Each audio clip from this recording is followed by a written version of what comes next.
What's going on, everybody? Welcome back to another episode of Walk-Ins Welcome with Nick and Michael. We have a very special guest today. As always, we're here to help you expand your clinic out. We want you to get more patients. We want you to deliver better care. We want you to grow through repeat visits and scale. That is what we're all about. Yeah. Michael, we have a guest today, man. What's happening? We do have a guest today, and it's really cool because we've been talking about They Ask You Answer for a little bit on the podcast. You know I'm in love with it. And then we actually have somebody from there on today, which is really cool because that doesn't happen very often. So we're super excited. But we have Devon McCarty, not Devon. That's the joke right now prior to this, but it's Devon McCarty. There's a little bit of internal battling going on who spells their name right. More to come. Yeah. If you want to become a client of ours, you would figure out the internal joke. But anyway, he is with Impact, which is part of the They Ask You Answer people. He started back there in 2021, but before that, he was an inbound video marketer, a broadcast journalist, and he is a Marine veteran. So thank you for your service, and thank you for being on the podcast today, Devon. Devon, say hello to the Walk-Ins Welcome audience and tell us one thing about you that nobody else knows. Sure. So what's going on, everybody? Something that nobody else knows. I recently figured out that where I only thought I had a couple of siblings, I actually just found out I have a bunch of secret siblings. I have about 12 or 14 half siblings that I just found out about. So my family dynamic just got huge. I think my Christmas this year is going to be incredible. So we'll see what happens with that next. So we have a weird connect. Unbelievable. We have an employee that has a secret sister. That she found out about a couple of years ago. So I'm gonna ask, how are you doing with that? Are you okay? It kind of took it was a lot. It was a little bit of like, what does that mean? Because now it's like we're this Percy Jackson kind of half-blood family relation dynamic. So I don't know if we're going to sort ourselves into houses. I don't know what we're going to do next, but I think we just got to figure out what is this new ragtag bus station group of people that are now my siblings. Look, man, you're the one who brought it up. What house are you going to sort into? You did this to yourself. Something dark. I think we're going full Slytherin. Let's just go dark. There you go. You know, it's funny. As middle-aged, obvious as I am, I played that Hogwarts game and I got sorted into Slytherin. Absolutely nothing to do with this episode. Well, we already got sidetracked. Yeah, here we go. So. All right. Well, listen. Let me tell a little bit of backstory on how Devon and I got connected. So, as all of you know, I've been preaching They Ask You Answer, Marcus Sheridan. I've told you all to go get the book, and we did an episode, and it got shared on LinkedIn. And Marcus Sheridan actually had reached out and just said, "Hey, thanks for talking us up." And then we got connected with Devon on the Impact team, which is part of Marcus Sheridan's team. And we had a great conversation, and that's what brought Devon on board. He is an expert in the They Ask You Answer formula. And we kind of have a couple of topics that we're going to go through. It's going to break into two different sections. We're going to talk about SEO and lead generation, and then we're going to talk about recruiting. So Devon, kick us off with just kind of a 10,000 foot view. What is They Ask You Answer from your perspective? I love that question. So how it plays out for me is that this is a business framework that's focused on obsessing over your buyer, your customer, whoever the person is in your world that you have to help. Doesn't matter what that person actually does, but whoever your job is to help, They Ask You Answer is the obsession over the fears, worries, concerns, and issues and friction that exists around that person.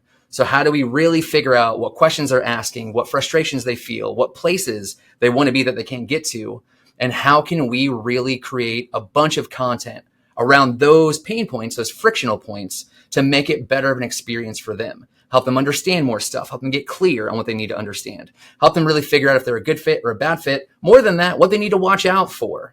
This is a system that's built on helping establish companies and turn them into these incredibly helpful, trust-building media entities that lead through education with video, articles, and other digital techniques just to make it better for the people in their lives. Man, I love that so much. It almost is like you're becoming the best known fill in the blank service provider in your area or in your space. So, from a pure urgent care, like, how does somebody become, and I'm asking you this question, how does somebody become the best known urgent care in Seattle, Washington, for example?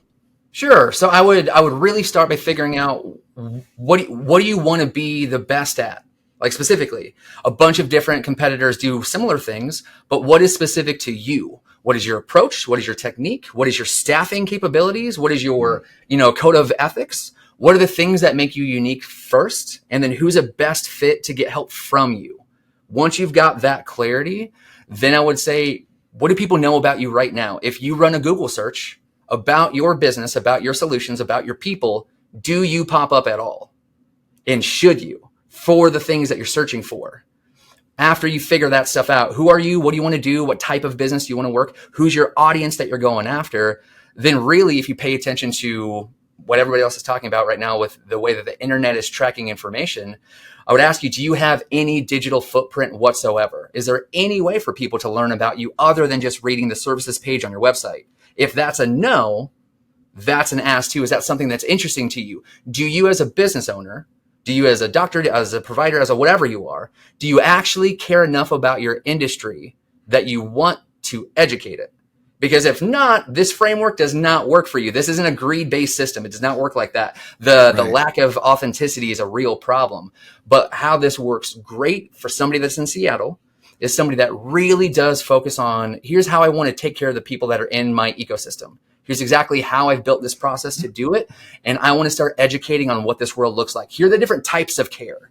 Here's how you can vet quality care. Here's what I would wish you would ask before saying yes to any provider. That type of transparency, that type of like obsession over help, those are the things that are going to stand out. Those are the things that are going to start to have you show up in search, because as somebody's looking for something that's scary, I need help.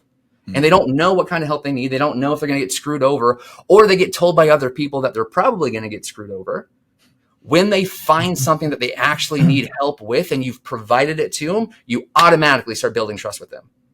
And they want to learn a little bit more about you, because if they can learn something from you, if they can get help from you here, and they just now figured out what the problem is, they're probably going to start spending more time with you. What else are they going to help me understand? What else are they going to keep me safe from? So as you're trying to build your thing, I would really challenge, what do you want? Is it just making a big brand presence that you want to have as many eyeballs on you as possible? Or are you legitimately trying to differentiate yourself from your peers and competitors by going, here's how we go to market. Here's what we do. Here's what we share. Here's how we share it. And here's why. Because it's too important to us to not let this industry stay in the condition that we currently see it in, if that's a problem for your industry. Right. Well, I mean, I think every industry to a degree deals with that, right? Trust Sure. issues and understanding. And, you know, it's funny that you bring up kind of the voice and the audience that you're trying to attract, right? Like we deal with urgent cares en masse. Yeah. Right. Yeah. And then I'm thinking of our new startup urgent care that's out in Portland, Oregon. Mm-hmm. And the reason I think about that is he thinks completely different about his audience sitting in that little neighborhood that he's in Portland, Oregon. And he's asking different questions from an urgent care perspective that none of our other urgent cares are asking. And I'm fascinated by that. Yeah, we kind of joke because his location is. Well, we didn't realize till we brought him on that Portland's the home of the Simpsons, and so like his clinic is literally in a neighborhood like Flanders Street or something. Yeah, it is. It's crazy, and it's just funny. But like, and he even says it. Yeah, we're a little different here. Yep. And like that, I mean, that's Portland. Yeah, they're going to be different there. Yeah. And so, but going back to like building that trust around content, right? Like letting the content kind of show off that trust.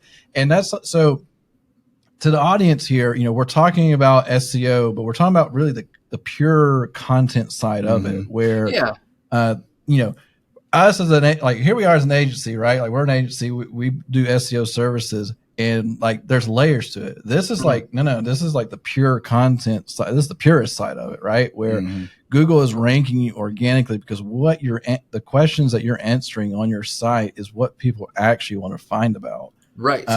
Like inside the book, you know, talking about listing out the top 10 urgent cares in your area. And you may not even have yourself listed because you're trying to answer an honest question with an honest answer and being transparent and not just trying to fluff a number. And so it's huge because it sounds like at the end of the day, it sounds simple, but you have to like adjust your mindset a little bit, because I think one of the biggest things that we deal with when we're talking to business owners, doctors and whatnot, they have an assumption that they make about what their audience is asking for. And they don't like actually listen sometimes. Right. And the listening is so important because you could write content all day long, but nobody really cares. It doesn't really help anyone. So, and I love how you were saying like, you need to have a desire to educate your audience, not just I want to just do this. Like I really want my audience to be better because they found my content. And like elevate your industry too. Like the problem that you just described, you walk in and you're sick or you're hurt And you're hoping that the doctor that comes in is going to listen to you and actually talk to you. But sometimes they come in and they're just staring at the clipboard and they're not looking at you at all. And I've had it. I remember I got a spider bite and the doctor didn't even look at me. He looked at my chart. He verified my name and birth date. He was in the room. He was out of the room, I think in less than 2 to 3 minutes, didn't look at me, didn't really directly talk to me. He left, but he was still able to charge me $150 for that appointment visit. And I was like, what did you do? What did you come in here for? What was the point of this? So to me, if I'm a doctor, if I'm in Seattle, I want to educate to that because I want my entire industry to think about how crappy of an experience is that for that patient. They came to us hurt. They came to us sick, and our arrogance lets us walk into that room and not even look them in the eye and ask if they're okay. Are we out of our minds? If I'm that provider, if I'm that area and I go, no, we're not doing that this way anymore. I want to start by educating my audience, my potential customers on that. What are things you should check for before starting with a new provider? How do you figure out where you're going to go? I want to place that. If I have 2 kids that are young, I have a 9-year-old daughter, I have a 3-year-old son. I need to know if the place that I'm going to take my kids is going to be safe for them. Do you have something for them to do? Is there a safe place for them to go? It's not always a good thing to have to go to one of those places, but if I know that relief is there for them, there's snacks, there's stuff for them, that's going to drive my decision on where I take myself or my kids in the future. And if you don't have any of those things, if you have no idea what your patients are going through in your lobby or in other lobbies, why would you speak to it? Because you don't really know. And that's a big part of it is, do you even bother to look? We talk about ostrich marketing, people that keep their head in the sand. They don't look at their competitors. They don't look at their customers. They don't talk to anybody. And you just miss a bunch of stuff and assume. Again, that's that arrogance of, I know what right looks like. I'm amazing at this. They know better. But I would always challenge, if you're not directly looking at your customers, talking to your customers, listening to your customers, you are probably wrong in a whole lot of areas about what they need from you, what they're expecting from you. And then no matter what you create without that context, it's going to be flawed because it's misaligned with their direction, their intentions. And then you're going to get super frustrated on the fact that all the SEO stuff that you're trying to do isn't working for you because nobody cares about it because it's not real. So I cued in on a couple of things that you just brought up, and one of them is ego. And we'll chat about that. And then but it plays right into what I'm going to say next. And that is that, just from an urgent care perspective, you were talking about looking people in the eyes, and I'm immediately thinking every time I go to the dentist, like my dentist comes in 30 seconds later, walks out and did nothing, like picked my lip up or something. He just like did a little quick mirror check. All right. That being said, they do grab a piece of paper and they like grab my tongue and pull it out and like move it around. I feel like one of those weird dolls or something. Anyway, that's not the point. So ego is a thing, which leads right into the SEO portion of what I want to talk about, which is they all want to rank for urgent care near me, dentist near me, chiropractor near me, but they don't think about the 5,000 other questions that are being asked. They just want that one because it's a high quality keyword. The ancillary keywords, the long tail keywords, the things that people are asking is basically the definition of a long tail keyword. So here's what I want to ask. Where should a practice, a clinic start with finding out what's being asked anyway? I love that question. I would start by, how are you gathering feedback from your customers right now? Okay. Are you giving them surveys after their appointments? Are you checking their questions as they check in? I would just ask, where are you getting information from your customers? That's always got to be your true north. What are they doing? What are they saying? And then I'd have you start doing some searches. If you were a patient and you were looking for what you do, what do you type in the search and what pops up? Use what the people use to find information and then start taking screenshots. Here's what we're seeing. Here's what's ranking for all that stuff. And then once you're very, very clear on what exists, then I would really have you start getting together with your team and put together strategy around what you want to start talking about. And like I said earlier, what's going on in your lobby, what's going on with your people, what's going on with your patients, what do you want them to find when they look for you? They're going to look for places in your area. Mm-hmm. So if you do one of our best of articles, one of the things that we teach is you want to look at your competitors in the area that maybe are similar to you. And I'll take chiropractic as an example, because there's a bunch of different ways to do chiropractic care. And so if you're going to put a best of list, would you, A, put your name on that list? Probably not, because that's going to challenge your bias. But B, would you put somebody else on that list that has nothing to do with what they're looking for? What do you think? Mm-hmm. Yeah. No, probably not. I don't want to confuse the data. So Right. after you look through, all right, who actually practices the medicine that I kind of practice because I want to make a good referral, put that list together and then start seeing what happens with your stats. A short list of people in your area that do a lot of what you do, and you would trust them. And this is the hardest part for people. I don't want to put a competitor on my website. I don't want to send them to somebody else. I totally get the pushback there.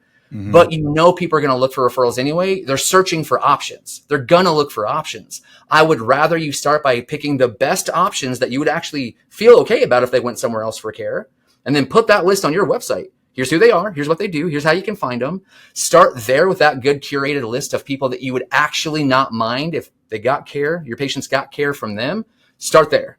That's one of your most helpful pieces of content to start getting on top of all this other stuff. What I'll hear is a lot of people just start doing like, this is the biggest competitor in our space. I want all their SEO juice. I'm going to just put their name at the top of that list to get it. Super flawed in approach because we're trying to build trust with the stuff that we're doing. And the second your customers, the second your patients figure out that you're just juicing them or you're trying to bait and switch them, they're going to find out, they're going to bounce. It's going to show up in your analytics and your website's going to not perform as well. So I just need you all to know that while some of this stuff is helpful for ranking, if you do it the wrong way for the wrong reason, the analytics will catch up to you. You might have a little bit of a pop, but you won't last that long because ultimately the viewer duration, the people that leave your blog when they figure out it's not helpful, that will be more telling than what you tried to cheat on. Does that make sense?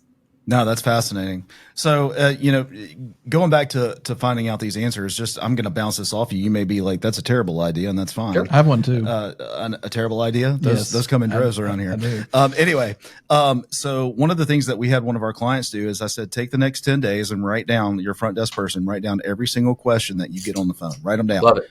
Now, once you get the common questions, then for the next 20 days, put a ticky mark every time you get that question. And the highest ticky mark wins. Go write about that. Or we're going to write about that. Like, I need that list. That's what we're going to do. So that was one of the approaches that we took. The other approach is I took as many as I could copy Google reviews that they received. And then I threw it into ChatGPT and I said, hey, analyze the most common, the most common comments, most common, highlights, whatever it was. Nice. Give me the most common themes that are going on in these reviews, and then attach it to the review that it's like, what's the word I'm looking? Source it. You know what I mean? Yeah. So anyway, and it pulled all this data for me. So my question to you is, outside of like common search engines, is that an approach that's super easy to take that works for They Ask You Answer? I actually love both of those. I think the first one is really cool. I like the timeline of it, and I like how organic it is. Because you're saying, hey, as you hear the question the first 10 days, just jot it down. And then for the next 20, just double check it and make sure it's cool. What I would probably do if I wanted that to move faster is I might have everybody that's possible that's in a sales seat, and then a couple people from marketing. I'd bring them all in for like a couple of hours of a workshop, and I'd call it a content brainstorm session, and I'd just start pushing them. Hey, this week, what questions did you get asked? Hey, last week, what was the hardest freaking question that you got? I want to get them all in a room and just really workshop the bejesus out of everything that they get asked. Then I want to put it on what we use is a tool called a content sandbox. So it's like an Excel doc. We put all of those ideas on there, and then you can weight them. So I'll have everybody go, look at this list of 25, 30, 45, whatever the number is of things. And then whichever one you think is the most important, I want you to put 1 point on it. And then if you, Nick, look at one, if you, Michael, look at one, then you could add another point and then another point.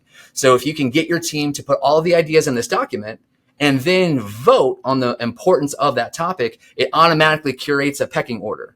So while everybody gets their voice, hey, I think this is a good idea. I think that's a good idea. Everybody gets their voice heard.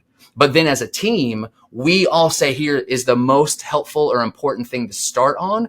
It's the quickest way to take a couple of hours. And so what you said in 30 days, you could probably do in a couple of hours if you get everybody in the right room and really focus that energy. So again, it's a great idea because it happens organically the way that you're doing it. You could really do that faster with an intentional workshop. I love that. And one of the like core tenets or foundations or fundamentals of the They Ask You Answer and Impact Plus is your whole team is responsible for content. Absolutely. Yes, right. So, and that's a big deal too, right? Because some people, what we're discussing right now can become very overwhelming. Oh yeah. Right. If they think, we scared our HR manager.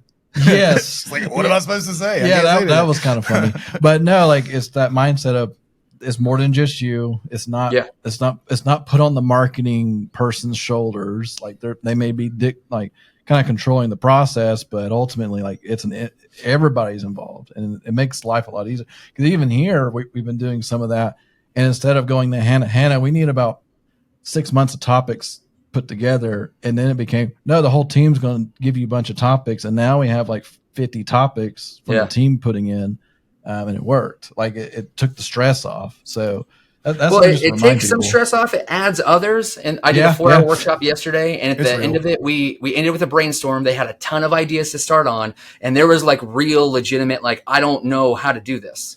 There's so much, I don't know where to start. And that's why some guidance is helpful. Teams like ours, teams like yours, we exist to kind of help guide you along that crazy overwhelmed feeling. The big thing is just slow it down.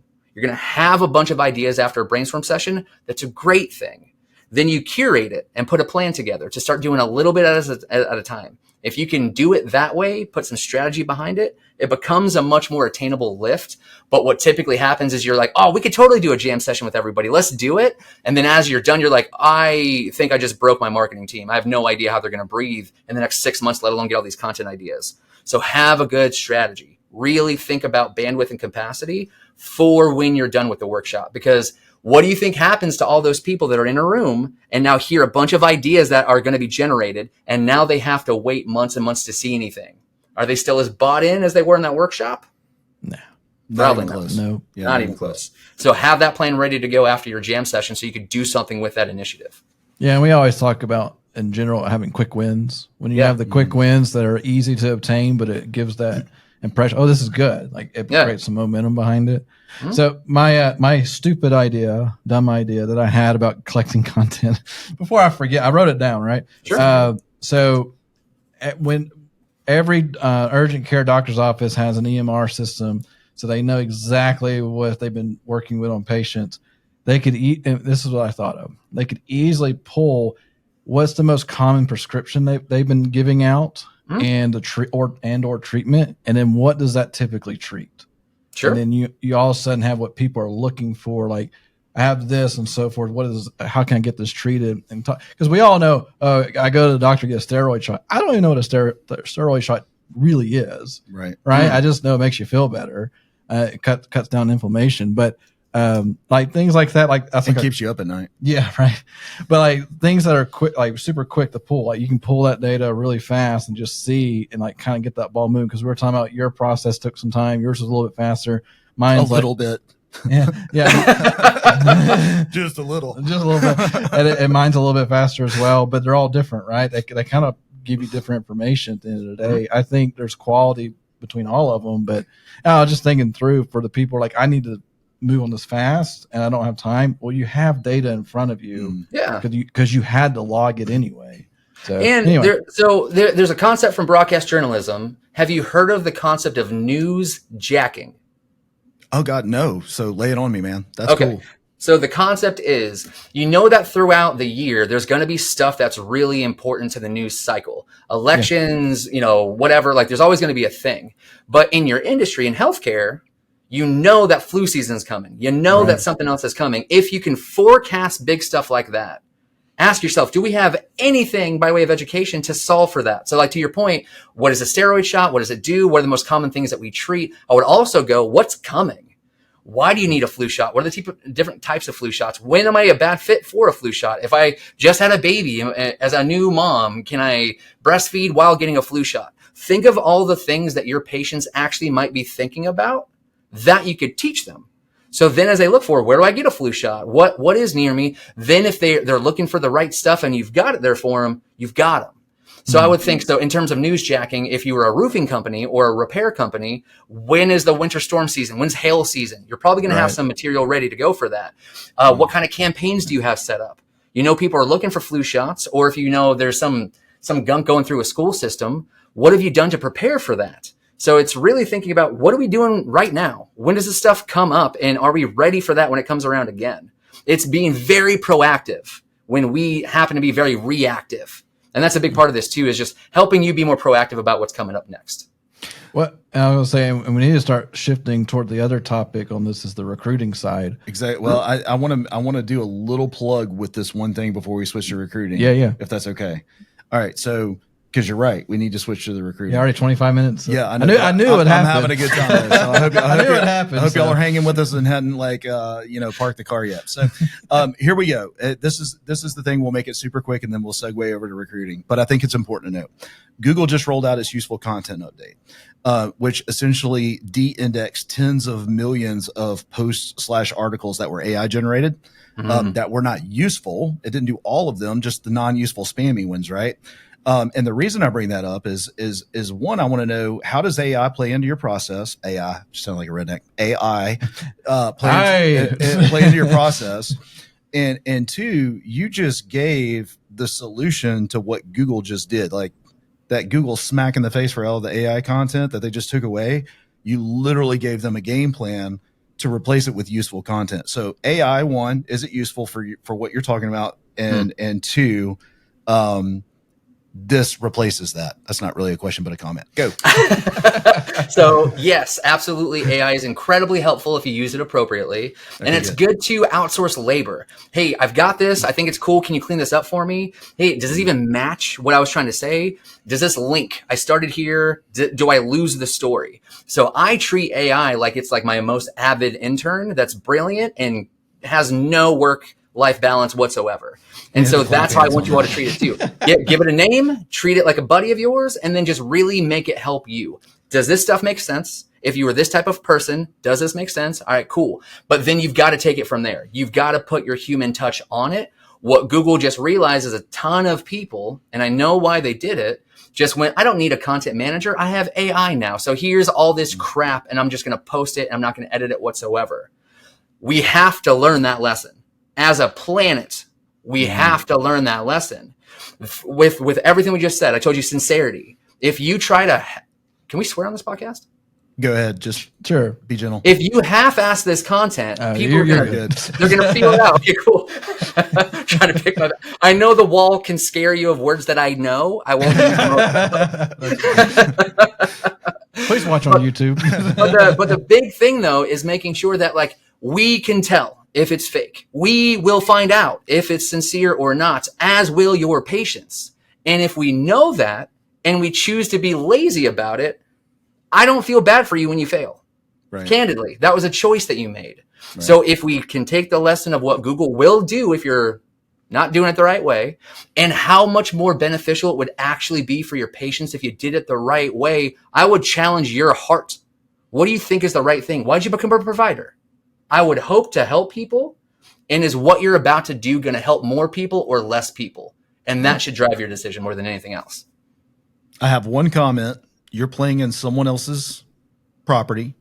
You're just renting their land. You're renting Google's land, and they make the rules. So what you think should be accurate, you don't get much of an opinion. So I just want to throw that out there. Like, just because you think you can be lazy and put whatever you want out there doesn't give you the right to do that, and they get to call the plays.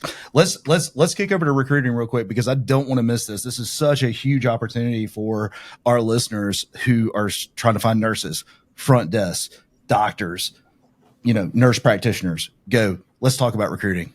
Let's talk about it. Why does recruiting suck so bad? Yeah, right. Because it takes effort. Why does everybody have a now hiring sign on their door? Right. And it's never come down. Right. So where do you want to start? We could talk about why it's difficult. We could talk about why it's frustrating. I mean, we could talk about a lot of ways to attack this. Where do you want to start? Well, I think everybody realizes all the reasons is that it's frustrating or difficult. So why don't you just give us a snapshot on why it's frustrating, and then let's go straight into a solution here with impact and they ask you answer, just some practical application, and then we'll let them know, how they can get involved with you. Sure. So what we've noticed is that typically the same things that are frustrating to a new applicant are the same exact things that are frustrating to a new customer or new patient. They need all the same things. They need to know, what is this going to look like? What should I expect? How much am I going to make? What are the benefit packages? What's a day in the life like? If you think about the same things that we tell the customer, what do you expect? How much can we cost? When do we start? Who's a good fit? Who's a good bet? It's the same information. But we typically make applicants go through this long drawn out hiring process, takes a bunch of our internal bandwidth because we have multiple rounds of interviews. They talk to this person first to warm them up, and then these two people second to warm them up, and then they finally get to me, and then they find out they're a bad fit. And then we've wasted hours and hours of time reviewing, watching, reading, discussing, trying to convince ourselves. And like, it's all busy work. I do not believe it's productive work whatsoever. So what we typically teach on is if you were a customer, you would make an 80% video, a video that answers the top 7 to 10 questions that you get asked on 80% of the sales calls that you're on or more. Not that that's an internal note right there. Taking some notes. Right yeah. Going, I'm just taking notes. It's not. We're about to start hiring again. So it's I know. I got you. So again, it's not going to cover 80% of the questions that you ever get, which is what everybody takes with them. It's not what this is. The top 7 to 10 questions you get asked on 80% of the calls that you're on or more, and then apply that to your hiring. They do the same flipping thing. What does this work? How do I start? What type of education do I need to do this? What kind of skills do I need? Is there on-the-job training? They want the same stuff. So what we've seen is if you can get that stuff in advance, line it all out for them. Tell them, here's exactly what this world is going to look like. Put that on their application. They'll go through all their qualifications. They'll get a day in the life. But what they get to do is they get to hear from, hopefully, the leader of the company saying what this job is going to look like. They get to then here's exactly the scope of work. And then they get to either disqualify themselves and say, hey, actually, this is a bad fit for me. I'm not a good fit for this. Or go, this is exactly what I was looking for. If you address salary range and then they get in front of you, all you have to do is say, hey, I know you watched the video. Did you have any questions about the salary range that we posted? Which gets you out of the habit of going, all right, let's talk about salary negotiation. Let's talk about what your expectations were and what our cap is. And what if you could take all that, and it's not bad conversation, but what if you could take that conversation and front load it in a video? It's already covered for you. And then all you have to do is assign it to the applicant that's a good fit, project a good fit, and tell them before we get in the conversation, I expect you to watch this video and write down any extra questions that we didn't cover so we can make the most of our interview conversation. Have you ever been in a conversation that you feel like is not going anywhere because they don't know what they're talking about and you can feel it, but then you feel obligated to just stay in that stupid meeting for however long? Man, all the time. Everybody does. Everybody does. Every single time I go through the interview process, I'm like, at least 75% of these calls are going to be a complete waste of time. There were some that, like, we had one guy come on and he's like, what is like a Google Ads position or something. And his was like, he had a pretty good video that he sent us and so forth. But when we got on the call, he's like, I've only ran one campaign. I'm like, well, we're going to have that question. How many campaigns have you run? That's our next one. Why did you think that was a good idea? But I even thought when you were explaining that, to me, to like ultimately litmus test that they watched the video, drop like an Easter egg halfway through the video and put in the questions of the upload your resume, but please put in the Easter egg. Like, what house would you be sorted into if you were a Harry Potter? 100%. Yeah. Embedded. They actively answered it, you know? Oh, you did watch the video. Okay. That's right. Right. But then you got to prepare. What happens if they're like, what are you talking about? What do you do? Do you cancel that interview? Do you lost that client? What do you do? I let them go at that point because I was going to say, they're not that invested.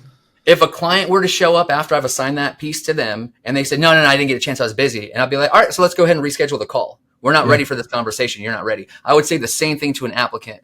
Right. I would probably lose that applicant. If you had the audacity to not prepare for a job interview, there's no flipping way I'd hire you. There ain't no way. No. But think of how helpful that would be. Instant disqualification. Your 30 minutes is now 5 minutes and you're done. That's why I like this system. Works for clients, works for patients and new customers, really works for recruiting as well for new employees because they all need the same stuff. Context. You know, it's funny that you bring that up and weeding people in, weeding people out. We use a software called Video Ask by Typeform. And it allows me to do a lot of what you're talking about. I'm obviously going to go tweak it now because you're giving me such good ideas.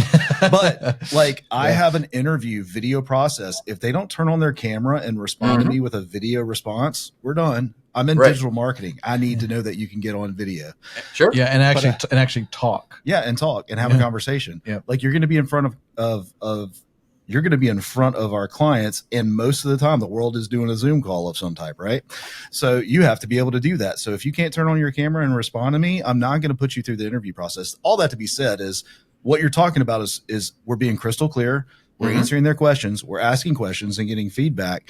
But I'm going to reorganize that based on the feedback that you just gave on this podcast right now. If you're taking notes, man. I dig that. I love that. Yeah, Big thing is expectations, right? Like I expect you to show up with your camera on.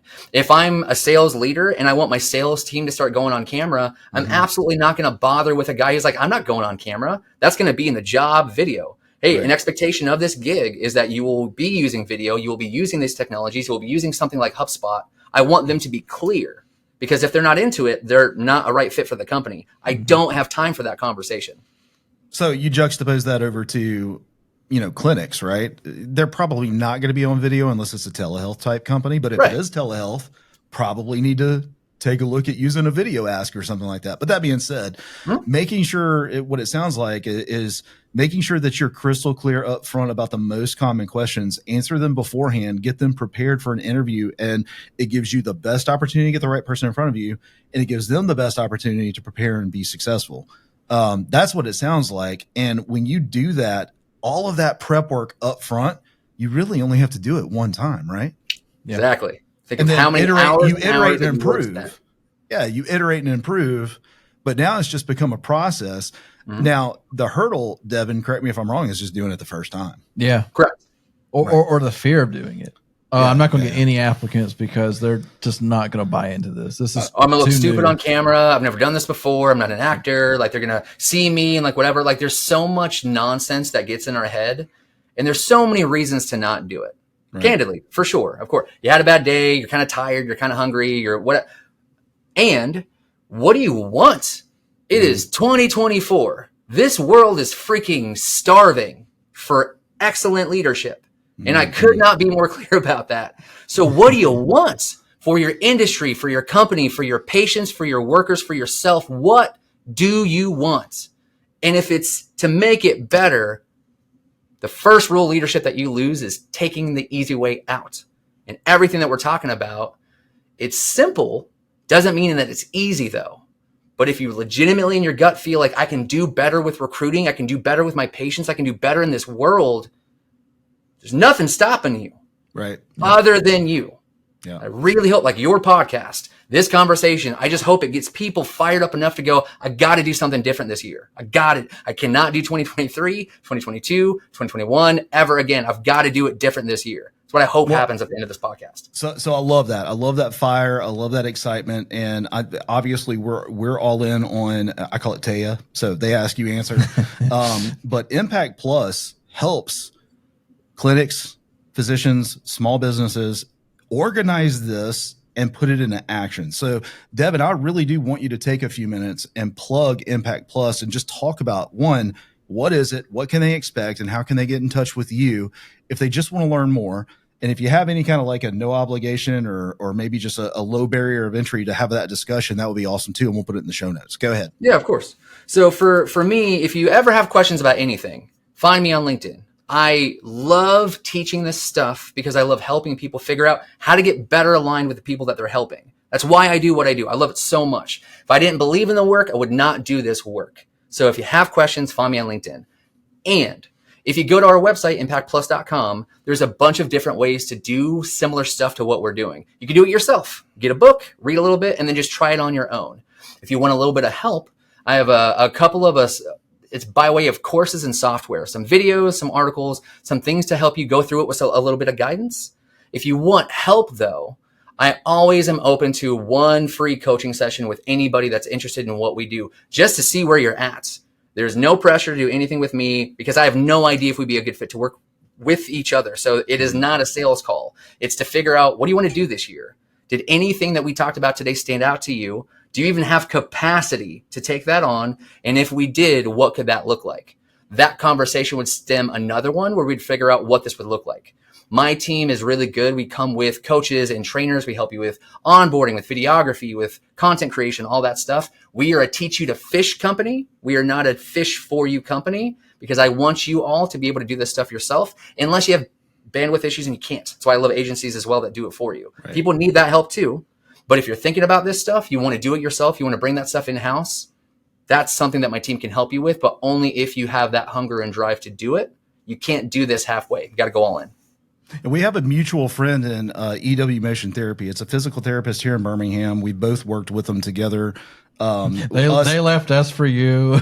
I didn't even think of it from that perspective. It's just simply like we were doing the digital aspect, and you guys came in and helped them with their messaging and figuring this out. So their content's incredible. Yeah, the content, and that's exactly where I was going to go with this. You guys have worked with them, coached them, and helped them develop out their strategy. That's a success story. So tell us a little bit about how you were able to help EW Motion Therapy, and then we will take it out. Yeah, absolutely. So, and I would love, so in the resources or whatever, we have a case study that we published that is EW Motion Therapy's story. So don't hear from me, hear from them, what they went through, how they expanded, how they gained. It's their story to tell. All I want to do is just highlight a couple of points from it because I think it's incredible. My favorite thing about their story is that they had a really good product and service. They're incredible people, but they were struggling to have more and more people come to them, to convert on their website, to become customers. They were good when people got there, but people couldn't figure out who they were to get there. So they did a couple of things differently. They leaned into redressing their website, really focusing the front page so it's very clear on who EW Motion Therapy is, how they can help, and how to really quickly assess their programs. Look at their self-selection tool. It's incredible on their website.